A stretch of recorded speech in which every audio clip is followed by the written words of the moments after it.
Lesson 6 is about creating an environment of unity built on diversity. You are certainly among those who believe in the principle of oneness and unity of mankind, and you do your best to be in harmony with your friends and others. But at this stage in human history, you cannot be satisfied with only appreciating oneness and unity. You need to ask yourself whether you are capable of creating environments of unity in which different talents and capacities of others can be developed, or you are one who only benefits from the fruits of harmony created by others. In order to create such environments, there are a number of concepts we need to deeply understand. They include unity, diversity, interdependence, and harmony. We should also understand that in fact unity in diversity and not conflict is a fundamental principle of life.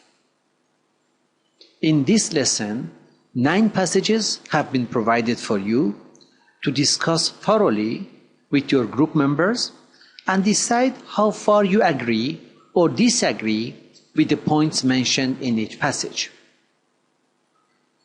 As a result of your discussion of these passages, you will appreciate that unity and diversity are inseparable realities, that one without the other is meaningless.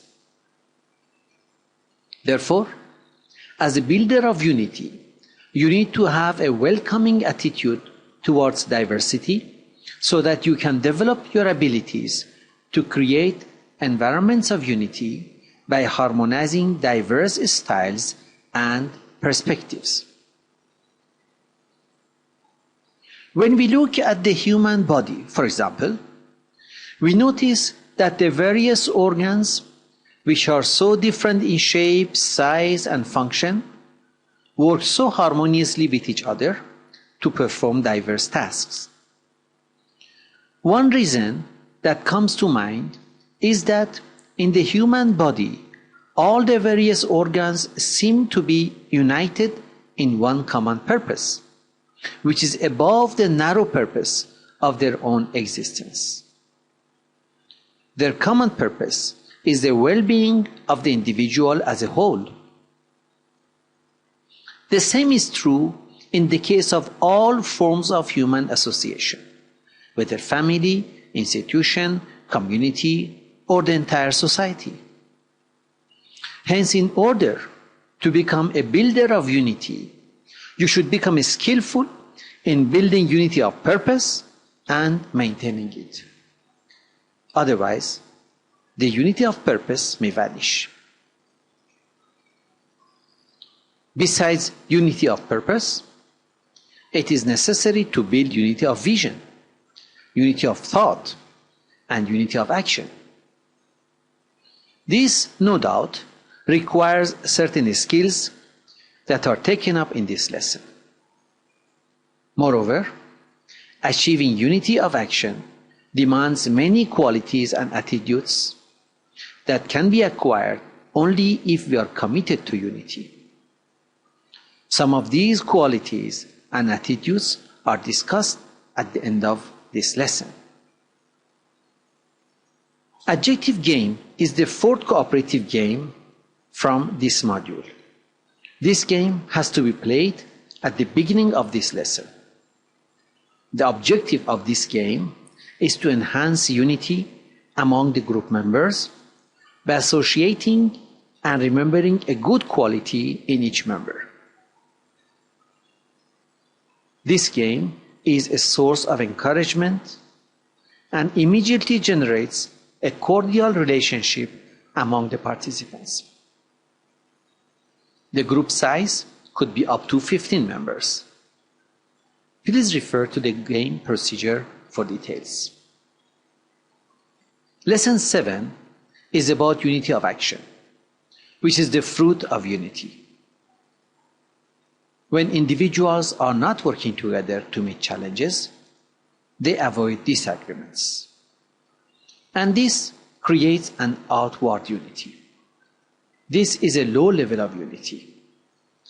This can be shattered when it is necessary to take collective action. Therefore, in order to acquire the attributes of a builder of unity, you need to engage in community action and learn from it. You should therefore plan a community project and implement it successfully. But before doing so, you should remember two traps that await you as a builder of unity. These two traps are arrogance or pride and self-righteousness, which means believing whatever one says or does is right. Such attitudes spoil the moral influence a person can have on others. There is another attitude which is equally destructive, and that is the desire to dominate others. Such a desire may manifest itself through using harsh force or through manipulating the facts of a situation. When you organize your community action plan, remember that you should not design a detailed action plan. What you are expected to do is to describe some of the activities you can carry out to help participants of the project maintain unity of purpose, to refine their common vision, to keep building their unity of thought, and to act in a united manner. For example, holding a periodic community meeting to discuss the success and challenges of the project. Such a meeting should be a joyful event and provide an opportunity for all the stakeholders to share their experiences and concerns. As you carry out these activities, you should continuously evaluate and reflect upon them. Such a continuous reflection will be the source of your learning to make your action more effective. You should also be prepared to act quickly as soon as you see any sign of disunity or conflict among the project members. Cooperative juggling is a cooperative game for this lesson. It not only promotes the idea of unity and team building, but allows participants to work towards achieving unity of action cooperatively.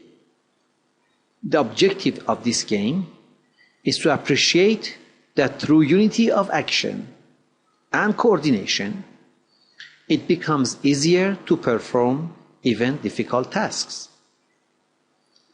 The group size can be up to 15 participants. Please refer to the game procedure for details.